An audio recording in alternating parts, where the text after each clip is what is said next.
Okay, so I think as we were discussing in the previous panel, so we'll shift the gears like slightly, not too much, but slightly.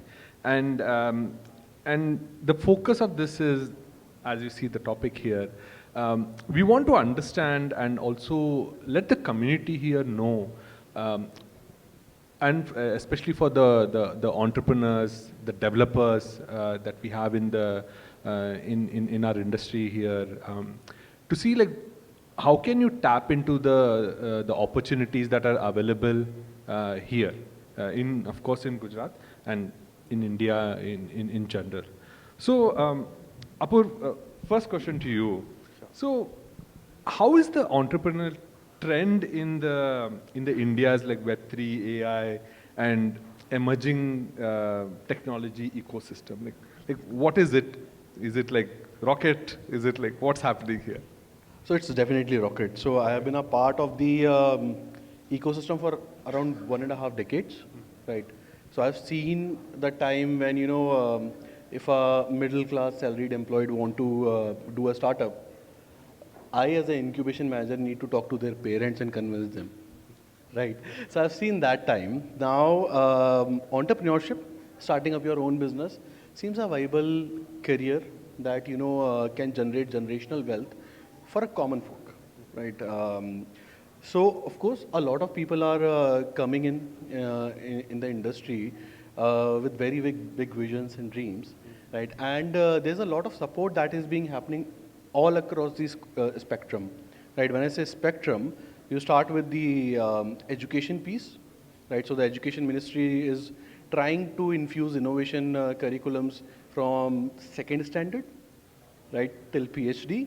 Then you move forward to the DST, DPI, the kind of ecosystem where the government is pushing a lot of capital. You see corporate innovation. Corporates are almost all the Fortune 1000 companies have their own innovation wing and CVC wings. Right? So a lot of capital and support is getting into the ecosystem, and it is met with the equal enthusiasm of the entrepreneurs. Right? If we see about AI and blockchain that you just mentioned, I think the adoption is very fast because there are resources available where you can actually sit in the front of laptop with an internet connection and you start building upon it, right? So we see, so we work with startups all day long, and we see school students starting up, right? And I'm not talking about final year college students. I'm talking about school students starting up, and we are seeing people with 35 years of experience in corporate leaving their jobs and starting up, right? So it's rocket, of course, and it's all across the spectrum. Amazing, amazing. So I think somewhere like I don't know who was saying this one. I think Mark Cuban or something. So the next $1 trillion company is not like a big company, but it's like, you know, some one person with AI on their phone or whatever. So Sweta, given that context of abundant AI exposure and talent in India, so from an investor perspective, what kind of like Web3 emerging technology solutions are like a serious contender for funding and, you know, scalability in India? Sure, thank you. Thank you for asking that question. Let me just take a quick understanding from the audience. How many entrepreneurs here or people who are working on their ideas? Okay, that's not bad. Being Ahmedabad, I would have expected many more, but I think they're shy. But that's also a room for improvement for us. We are just 6 months old in Gujarat, and I think that's for us to take back to generate more entrepreneurs here. So to answer your question, what we see now is more seriousness.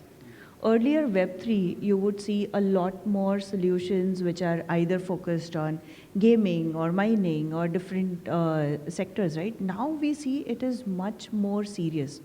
When I say it is much more serious, we operate this Fintech Innovation Hub in Gift City, right? We see solutions coming up which are RegTech, which are Fintech, which are Of course, tokenization and all that is still there. But RegTech, FinTech, where blockchain or Web3 applications are there. So we see a lot more vertical and serious solutions which are coming up within Web3. Deep tech again remains an area of improvement for India. We are not yet as deep into research. But I think in the pockets like IITs and a few of these universities, they are pushing that. There we see a lot more IP that's getting generated. So to give you an example, we also run a mobility focused corporate innovation program in India in Bangalore, and there we see a lot more deep tech solutions which are now coming up where startups are creating their own IPs. I think those are the two kind of businesses we see a lot more gaining traction, and investors are also looking for these kind of businesses. Okay, okay. And about your question about like how many entrepreneurs, one thing that we like, at least I was pleasantly surprised was I was talking to like one of the layer one technology tokens. I'll not name them here. So and one fun fact he told was that guess which city in India has the fastest growing blockchain developer community. And again, I was naive, I was guessing like Bangalore, Hyderabad or something. He said Baroda. I was like taken aback and as I said, like not shocked but pleasantly surprised. So I think there is a lot of, the developer ecosystem is thriving in Gujarat. And I meant it when I said they're shy. I think there are like lots of developers here who are working on, stealth mode projects and all that. Maybe next time when we come, we'll see more hands. No, that's an interesting fact for us because we have so many entrepreneurs who are now coming to Gift City, right? Yeah. And these guys are what they would be looking for. So that's a good fact for us. Absolutely, absolutely.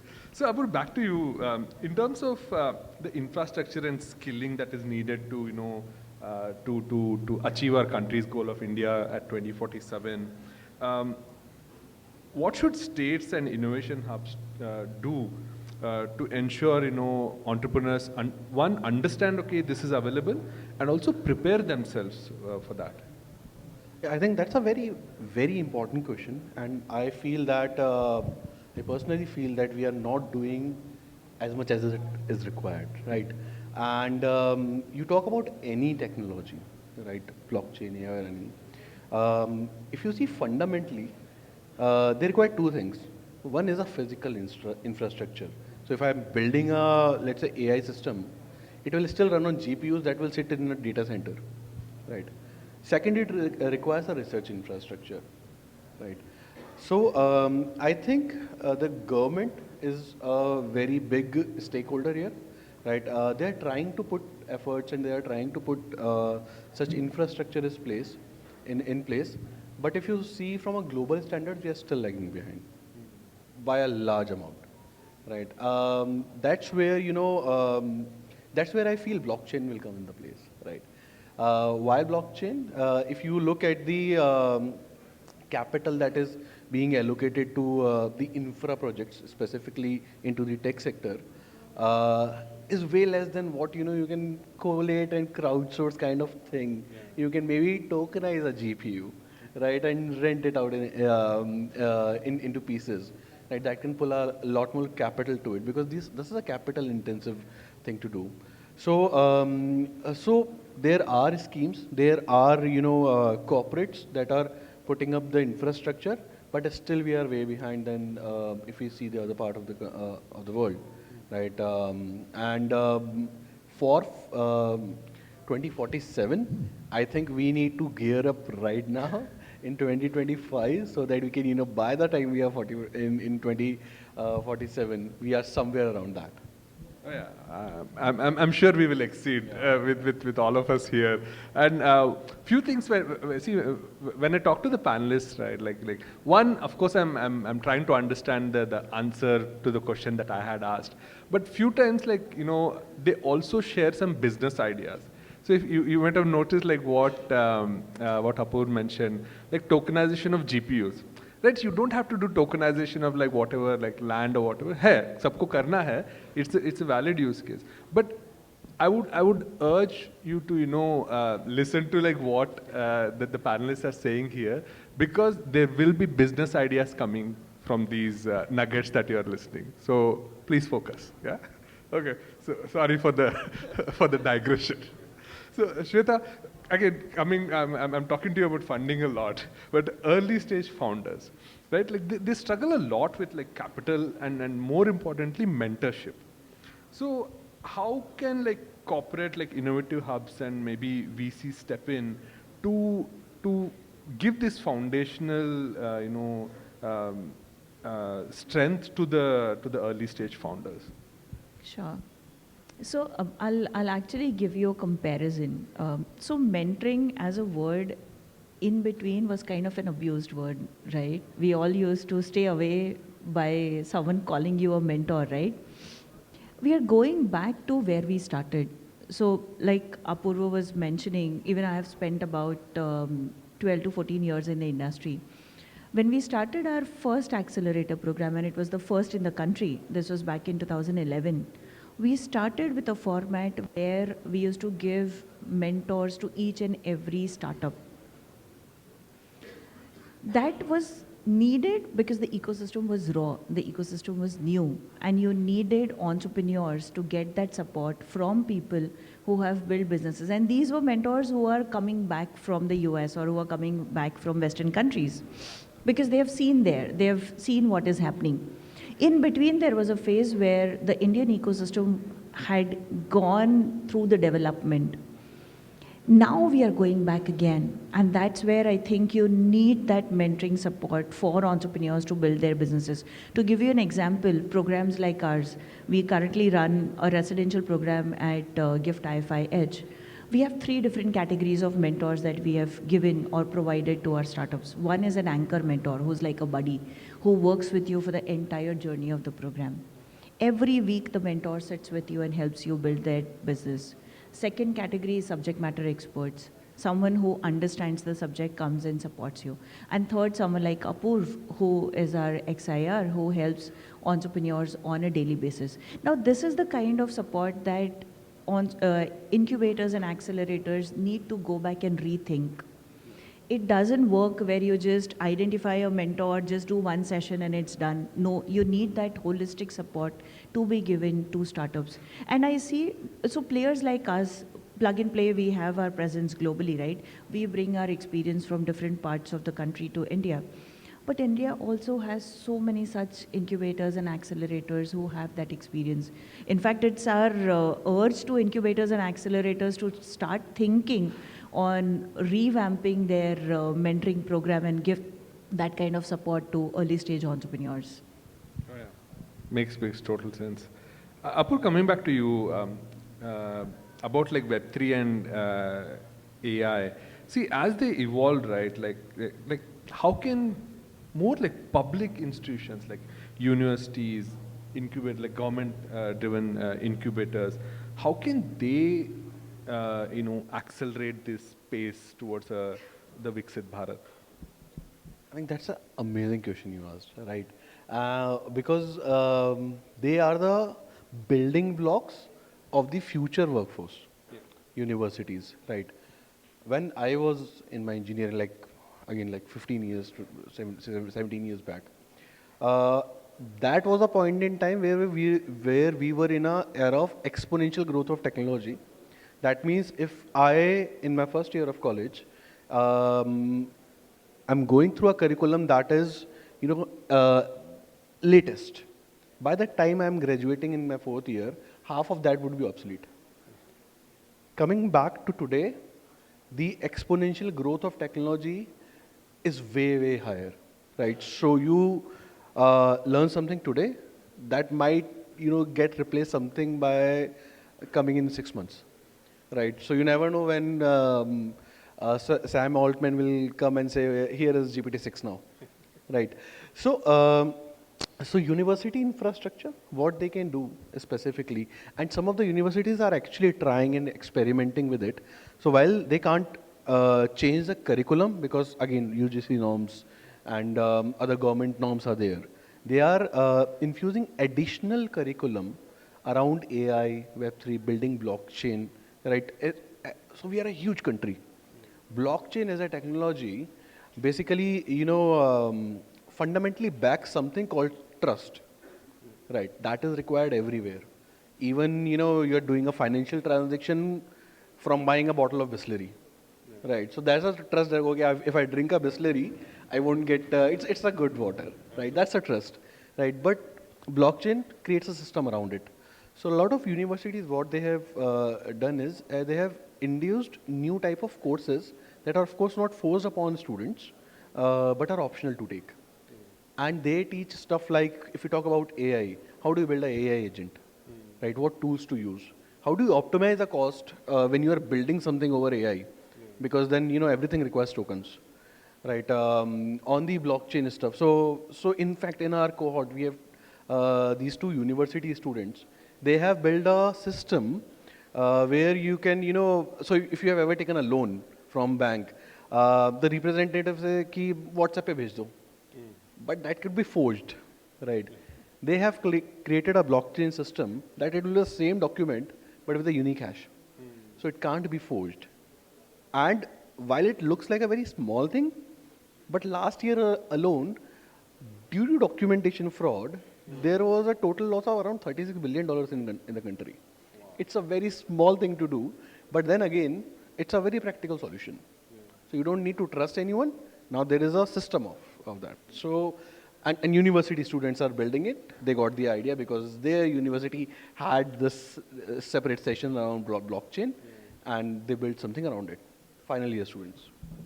Perfect, perfect. And previously you mentioned about, second standard students, going through innovation courses. Lots of pressure on the public institutions. So, Sweta, coming back to you, again, like one thing that we see, especially in Web3 and blockchain industry, so the developers that we interact with, for them, there's no like boundaries, right? Like when you build some technology on Web3, for all practical purposes, somebody from like whatever country can use it and make good use of that. But what happens is that we, like especially the Indian Web3 developers that we see, they are like doing a great job in building that, but emerging as global category leaders, that is stopping them. Like for some reason, I don't know, and that's the question. Like what is it that the local developers, entrepreneurs can do to emerge as the global leaders? Like why can't we have our, Web3 trillion-dollar company coming out of India? So what can the entrepreneurs do? Sure, thank you. Thank you for that question. I think it's to do with the mindset. We need to start building that global mindset. I mean, if we are bringing in entrepreneurship in class 2, we need to bring that mindset also, global mindset. In fact, the new generation that's coming up, Alpha, you see kids which are 10-year-old, 12-year-old, their mindset is like that in India that is coming up. So we need to put in that effort to change that mindset that whatever you're building in India is of global standards. Second, we need to give them that kind of a platform. Today, if a student sitting in Dubai, in fact, we had 2 students come from Dubai, a student sitting in Dubai, the kind of exposure their universities or their schools, they give them, they have that platform where they can go out, the kind of grooming that they get. I think, again, going back to the question, we need that kind of skilling that we need to, and the skilling doesn't happen only in school or only in colleges. It happens right at your dining table when you're sitting with your kid or you're sitting with young generation, right? Or it happens in your canteens, in colleges or in offices. So I think it's a mindset shift that we need to do and give them those kind of opportunities. And players like us are giving those kind of opportunities to students. Makes sense, makes sense. I think, yeah, that day-to-day conversation and having that, the environment around you, I think absolutely helps a lot. I think, so I think we end there, and both the panels, I think, has been amazing. For me, educational, personally for me, I learned a lot from all the guests here. And hopefully this gives us like a good foundation, to start that conversation towards how Web3 and blockchain industry, can help towards the goal of Viksit Bharat by maybe a lot before 2040 summit. Yeah. Thanks a lot. Thank you. Thank you.